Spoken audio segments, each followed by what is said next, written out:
Hello everyone. Junior teacher 2023 रे जो बाहरी थिला 20,000 पोस्ट से भितर 18,000 पोस्ट फिलअप हो जाउची जार सब जो मानकर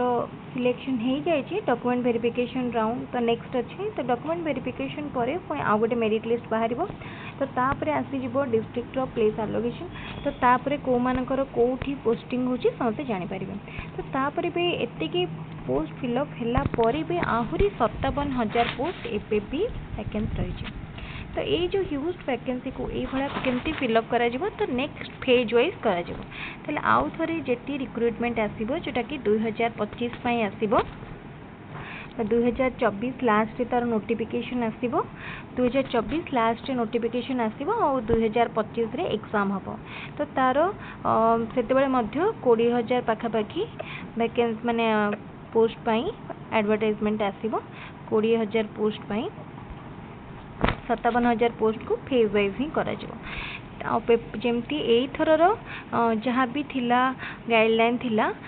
पखापाखि सेम रहिबो किछिटा चेंज जदि आसी पारे सेटा एग्जाम पूर्वरु को बॉडी एग्जाम को गवर्न करूची जेमती एथर ओसेपा कंडक्ट करूथला तो नेक्स्ट पुणी देखा जिवो कि जूनियर टीचर एग्जाम के कंडक्ट करूची तो गाइडलाइन ता अनुसार ही डिसाइड करा जिवो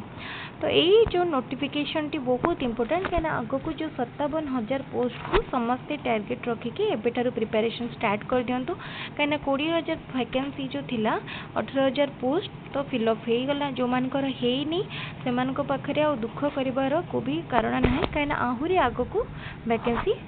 आसुची बहुत अच्छी जोटा कि जो माने भी चाहिए जो माने भी ओटीटी क्लियर करिसेंती निश्चित भाव में पाइपर जूनियर टीचर और गोटे भी गुड न्यूज अच्छे आग को जूनियर टीचर जो कंट्राक्चुअल सिस्टम रही सी भी हुए तो उठी जाए पारे तेणु एवं समस्ते 57,000 पोस्ट को टारगेट करके आज प्रिपरेशन स्टार्ट करूँ आ कम दिन भितर ऑफिशियल नोटिफिकेशन माध्यम जन दिज्व कि जूनियर टीचर रिक्रुटमेंट आसूची यही प्रोसेस एबे जो 2023-24 प्रोसेस एबे पर्यंत सरी 2023 पूरा पोस्टिंग सरीगला परे जो जूनियर टीचर रिक्रुटमेंट बाहरी थिला तार फाइनल प्रोसेस सरीगला परे पूरा पूरी फाइनल मेरिट लिस्ट एंड पूरा पूरी जो माने निजर पोस्टिंग प्लेस सब जानी सारा परे जेतेबेले नेक्स्ट आसीबो नेक्स्ट गोटे मास कि 2 मास गैप रे ऑफिशियल नोटिफिकेशन पुणी आसीबो ऑफिशियल नोटिफिकेशन आसीबार किछि दिन भितर आउ थरे ओटीटी एग्जाम कंडक्ट करा जिवो जोटा कि बहुत इंपोर्टेंट तेणु जो मैंने एथर ओटीटी एग्जाम दबाकू जाउछंती बा जो मैंने जूनियर टीचर को टारगेट करछंती निश्चित भाव में एथर ओटीटी एग्जाम को क्वालिफाई करिनियंतु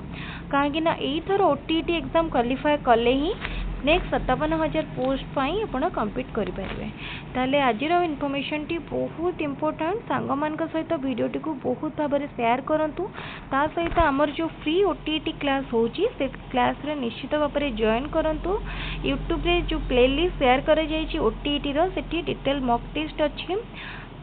प्रीवियस ईयर क्वेश्चन सब किछि डिस्कशन करा प्रीवियस ईयर क्वेश्चन मध्ये डिस्कशन करा जायछि ता सहित कंटेंट मध्ये अच्छी जो माने भी चाहूचंती निश्चित भाव में थरे थरे से प्लेलिस्ट को चेक करि नियंतु मैथमेटिक्स साइंस सोशल साइंस सबू पिला मानक पई वीडियो गुड़िक बहुत यूजफुल रहिबो ता सहित चाइल्ड डेवलपमेंट एंड पेडागोजी रो पाखापाखि 3,000 रु 5,000 भितर क्वेश्चन आपण पाई परिबे लास्ट ईयर जो माने ओटीटी देई थिले से माने जो माने आम चैनल थ्रू रे प्रिपेयर करिथिले तांको पई तो वीडियो गुड़िक बहुत यूजफुल थिला एवं सेमानक भितर बहुत जन मध्य ओटीटी क्वालिफाई करछंती ठीक अछि तले फ्री रे जदी स्टडी मटेरियल मिली पारुची वीडियो क्लास मिली पारुची ताले फ्री रे ही आपण पढी के ओटीटी क्वालिफाई करिया पई ट्राई करंतु ताले वीडियोटी को निज सांग मान सहित जो मैंने ओटीटी ट्राए कर सहित शेयर करूँ डिस्क्रिप्शन में टेलीग्राम रो लिंक दिया जाइए टेलीग्राम रे जॉइन करूँ फ्री रे note study material video collect करूँ आउ वीडियोटी को शेयर करूँ ताले आउ गोटे वीडियो रे आउ गोटे इंपोर्टेंट टॉपिक डिस्कशन करबा आज वीडियो का मेट रखिबा थैंक यू।